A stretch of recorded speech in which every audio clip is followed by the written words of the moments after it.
This is part 3 of cylinder head replacement and timing chain replacement. Okay, so I put it in writing. We went step by step. Actually, I clipped a pair of vice grips to keep that gear in, that chain in place, to keep everything lined up. There's a special tool that fits over these grooves. It's like a ratchet. Well, fit a wrench right here. I believe 15/16. The wrench will fit over that. But there's a tool that fit on these two sprockets to keep it aligned. It's a piece of steel. You can actually make one pretty easy. I cut out a little template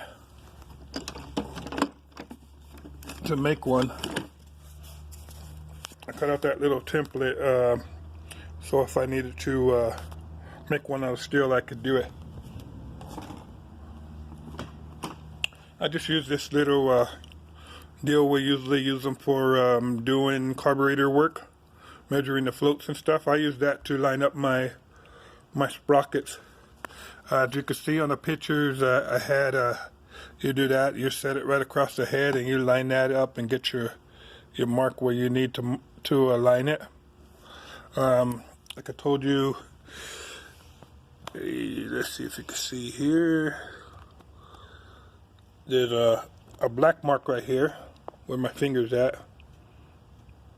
That's for let's see, I believe they're 8 links apart.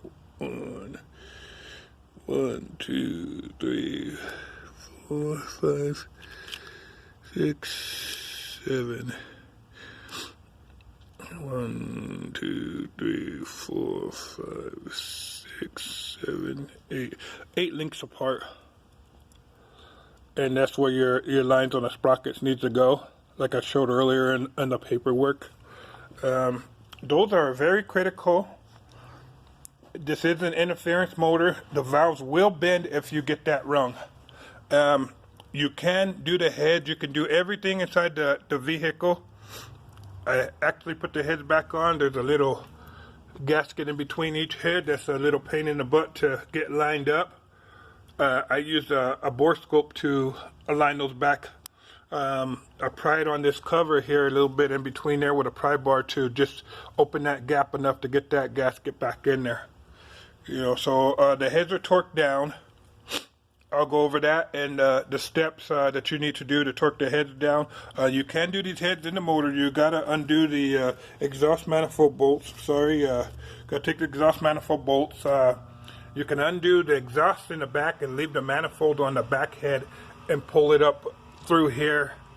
So that saves you a hell of a lot of time.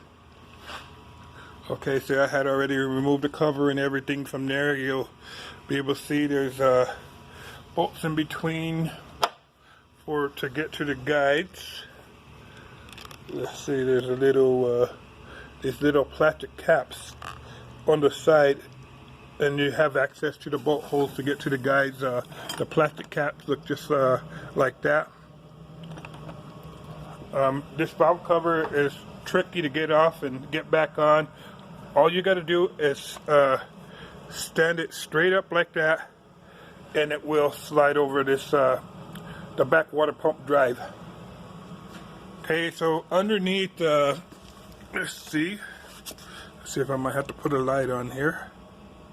We'll turn the torch light on.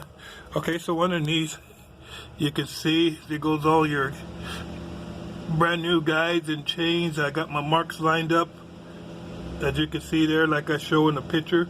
See the dot on the bottom of the balance shaft gear. Have the chains.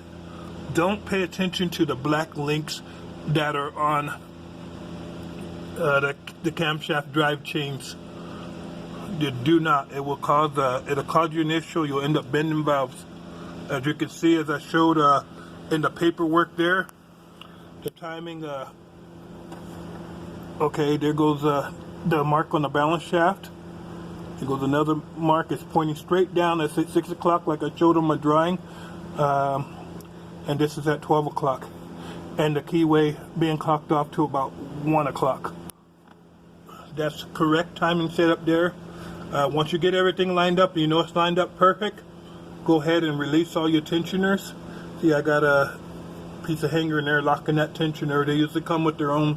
It goes the guides for that main chain there. You can slide that bracket back. You can do all this inside the vehicle. It'd be a lot easier if you drop the whole subframe, but hey, I started this way, so I loosened the bolts on the in between the subframe there, just to give enough of a gap that allowed me to pull off the bottom pulley and to reinstall everything and put everything on. It's a little tricky, but you can do this. Take your time. This is not a walk in the park type job. It can be a nightmare type job. Thank you for watching.